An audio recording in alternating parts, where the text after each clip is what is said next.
रोखठोक, बेधडक आणि नेमक्या घडामोडींचा अचूक वेध घेणारं एकमेव विजनरी बातमीपत्र विन टीव्ही मराठी.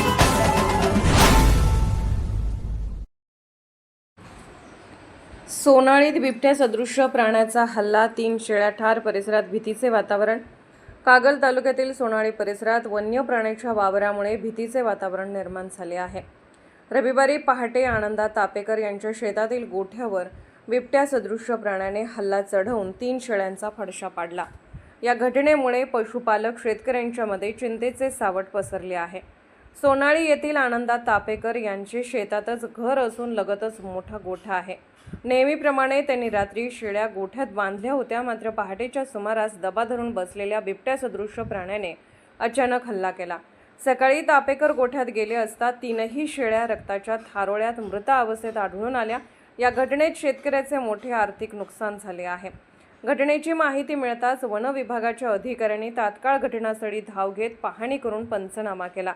पशुसंवर्धन विभागाकडून मृत शेळ्यांचे शवविच्छेदन करण्यात आले. यावेळी पोलीस पाटील व ग्रामस्थ मोठ्या संख्येने उपस्थित होते. सोनाळी परिसरात अशा प्रकारची घटना प्रथमच घडल्याने ग्रामस्थांमध्ये घबराट निर्माण झाली आहे. जंगल क्षेत्र कमी होत असल्याने वन्य प्राणी मानव वस्तीकडे वळत असल्याचे चित्र जंगल क्षेत्र कमी होत असल्याने वन्य प्राणी मानव वस्तीकडे वळत असल्याचे चित्र दिसत आहे. दरम्यान या घटनेची गंभीर दखल घेऊन वन विभागाने पीडित शेतकऱ्याला तातडीने व जास्तीत जास्त नुकसान भरपाई द्यावी अशी मागणी ग्रामस्थांकडून करण्यात येत आहे. विन टीव्ही मराठीसाठी मुरगुडहून गणेश भाट.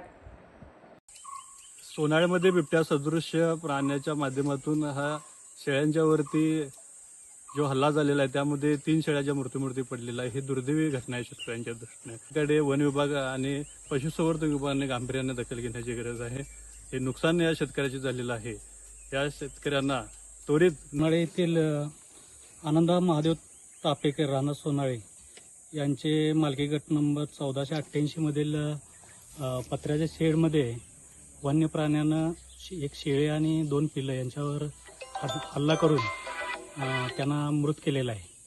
सदरच्या आजूबाजूला बघितलं असता ठसे दिसून आले, परंतु ते बिबट्या सदृश्य प्राणी म्हणजे एकतर तरच असावा किंवा लांडगा असावा, त्याने ते मारले असल्याचं दिसून येतं.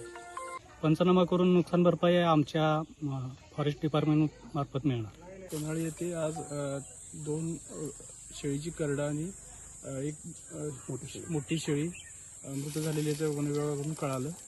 शवविच्छेदन करून आम्ही पुढील अहवाल वन विभागाला देत आहे. बिबट्या सदृश्य प्राण्याचा हल्ला असू शकतो. विन टीव्ही मराठी न्यूज चॅनलला लाईक करा, शेअर करा आणि सबस्क्राईब करा.